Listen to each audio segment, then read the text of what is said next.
বিমানটা ঠিক সকাল ৮টা ১৫ ছাড়বে। যাত্রীরা ধীরে ধীরে প্রবেশ করছে। কেউ কেউ ফোনে ব্যস্ত, কেউ ছবি তুলছে।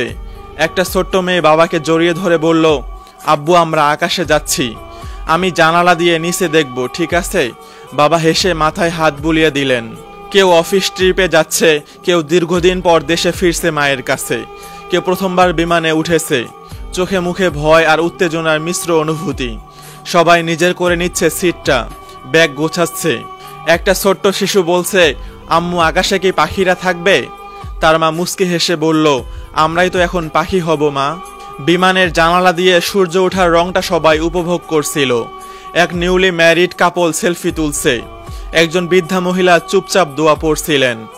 বিমানবালা বলছিলেন, সবাই নিরাপদে বসে পড়ুন, আমরা কিছুক্ষণের মধ্যেই উঠব। বিমানটা আকাশে উঠল। ছোট্ট একটা কম্পনের পর সবকিছু স্থির হয়ে গেল। মনে হচ্ছিল সবকিছু ঠিকঠাক যাচ্ছে। পাইলট ঘোষণা দিলেন, আপনারা এখন আকাশের ২৫,০০০ ফুট উচ্চতায় অবস্থান করছেন। বিমানের জানালা দিয়ে মেঘের ঢেউ দেখা যাচ্ছিল।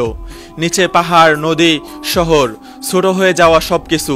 কেউ বলল, জীবনটা আসলে খুব ছোট, শুধু আমরা বুঝি না। এই শান্তির মাঝে অদৃশ্য হয়েছিল এক অন্ধকার। প্রায় ২৫ মিনিট পর ককপিট থেকে কণ্ঠ ভেসে এলো, দয়া করে সবাই সিট বেল্ট বাঁধুন, আমরা টার্বুলেন্সের মুখে পড়ছি। তেমন কিছু মনে হয়নি প্রথমে, কিন্তু হঠাৎ করে বিমানটা কাঁপতে শুরু করলো। বাচ্চা মেয়েটা মায়ের হাত শক্ত করে ধরল। একজন যাত্রী চিৎকার করে বললেন, আমাদের নিচে নামতে হবে, কিছু একটা ঠিক নেই। বিমানবালার কণ্ঠ কাঁপছিল, প্লিজ প্লিজ সবাই শান্ত থাকুন, আমরা তো চেষ্টা করছি। বিমানটা একবার উপরে একবার নিচে, যেন পুরো আকাশ থেমে গেছে। বৃদ্ধা মহিলার ঠোঁট কাঁপছে, লা ইলাহা ইল্লাল্লাহ। একজন মানুষ চোখ বন্ধ করে বলছে, আমার ছেলেকে বলে দিও আমি ওকে অনেক ভালোবাসি। পাইলটের গলা শোনা গেল শেষবারের মতো, mayday mayday, engine failure, we are losing altitude, requesting emergency landing. আকাশে শুধু গর্জন, একটা বিকট শব্দ, তারপর নিস্তব্ধতা। সবকিছু থেমে গেল। একটা পরিবার, একটা বাচ্চা মেয়ে, একজন মা, সবাই শেষ হয়ে গেল।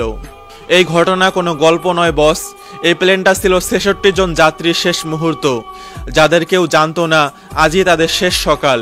তাদের মোবাইলে আজও আছে ছবি, ভিডিও আর অপূরণীয় শেষ কথাগুলো। কেউ একটা মেসেজ দিয়েছিল, আম্মু দেখা হবে বিকেলে, কিন্তু বিকেল আসলেও দেখা আর হয়নি। আজও হয়তো সেই মেয়েটার খেলার পুতুল পড়ে আছে বিছানার এক পাশে। আজও হয়তো এক মা ছেলের আসার অপেক্ষায় জানালার পাশে বসে থাকে। তাই বলছি বস, জীবনের প্রতি মুহূর্তকে গুরুত্ব দাও, ভালোবাসো যাদের ভালোবাসো, সময় থাকতে বলে দাও। জীবন শুধু একবার, আর তার কোনো গ্যারান্টি নেই।